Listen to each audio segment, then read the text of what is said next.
Хурматлы коллегалар, дорогие коллеги! Сегодня в истории Высшей школы России уникальный день. Впервые мы с вами стали обладателями своего профессионального праздника – Дня преподавателя Высшей школы. Он установлен в 2021 году, год, который в Российской Федерации был объявлен годом науки и технологий. И стоит заметить, что в 2021 году и наш университет внес значимую лепту развития науки и технологий и в Республике Башкортостан, и в целом Российской Федерации. И в принципе, за последние годы наш университет выходит на новый качественный уровень, который стал возможен благодаря той работе, проведенной в течение 55 лет.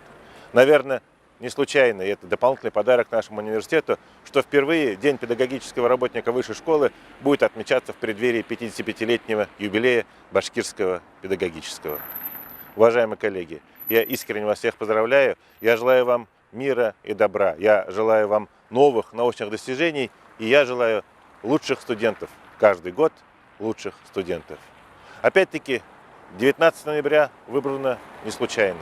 19 ноября – день рождения великого русского ученого Михаила Васильевича Ломоносова. И в завершение своего поздравления я бы хотел процитировать Михаила Васильевича. Ломоносов писал: «То, что нашим предкам казалось странным, неясным и пугающим, для нас является обыденным, приятным и необходимым». Так и наше педагогическое образование, так и наш педагогический университет.